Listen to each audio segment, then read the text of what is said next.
বন্ধুরা, চেক কিভাবে লিখতে হয় যদি আপনারা জানেন না, তাহলে আজকের এই ভিডিওটাতে আমি খুব সহজেই কিভাবে চেক আপনারা লিখতে পারবেন দেখিয়ে দিচ্ছি। তো বন্ধুরা, চ্যানেলে যদি নতুন হয়ে থাকেন আমাদের এই চ্যানেলটাকে সাবস্ক্রাইব অবশ্যই করে দেবেন, আর ভিডিওটা যদি ভালো লেগে থাকে ভিডিওটাকে একটা লাইক অবশ্যই করে যাবেন। চলুন দেখে নিই চেক কিভাবে লিখতে হয়। তো বন্ধুরা, আপনাদেরকে ব্যাংক থেকে এভাবেই চেক প্রোভাইড করা হবে। আপনার যে ব্যাংকই হয়ে থাকুক না কেন না, চেক লেখার পদ্ধতিটা কিন্তু সেমই থাকে সকল ব্যাংকের জন্যই। তো এখানে আপনার অ্যাকাউন্ট নাম্বারটা আপনি দেখতে পাবেন, এখানে আপনার অ্যাকাউন্ট টাইপটা আপনি দেখতে পাবেন। তো চেক লেখার জন্য সবার প্রথমে উপর দিকে যে বক্সটা আছে দেখতে পাচ্ছেন, ডেটটা আপনাকে লিখতে হবে। যে ডেটটাতে আপনি চেকটা লিখবেন সেই ডেট থেকে আপনার 3 মাস পর্যন্ত ভ্যালিডিটি আছে বন্ধুরা। এই যে ভ্যালিডিটি ফর 3 মান্থস, আপনি যে ডেটটা এখানে বসাবেন সেই ডেটটা থেকে এই চেকটা 3 মাস পর্যন্ত ভাঙানো যাবে, তারপর এই চেকটা এক্সপায়ার হয়ে যাবে। তো সিম্পলি এখানে আপনি আপনার চেকের ডেটটা লিখে দেবেন।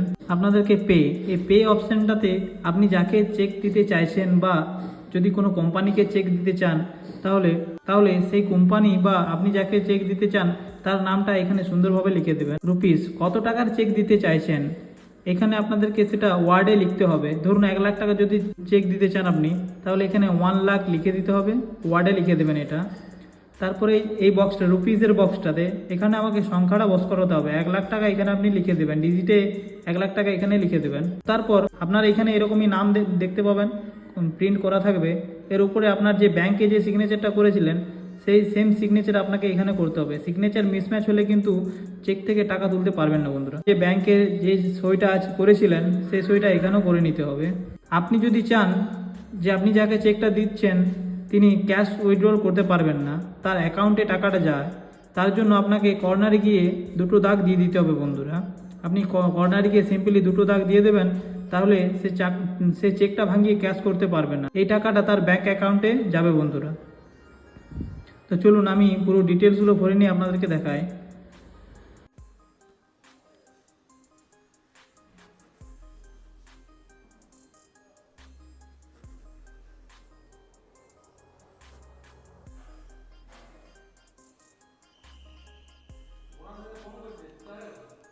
এইভাবে আপনারা সুন্দরভাবে সিগনেচারটা করে দেবেন। এরপর টাকাটা যদি আপনারা অ্যাকাউন্টে দিতে চাইছেন, ক্যাশ যদি না দিতে চান, যে চেকটা ভাঙিয়ে তারা ক্যাশ নিতে চায়, তাহলে সেটা যদি না চায় তাহলে আপনাকে এই যে কর্নারে এইভাবে 2টো দাগ দিয়ে দিতে হবে বন্ধুরা।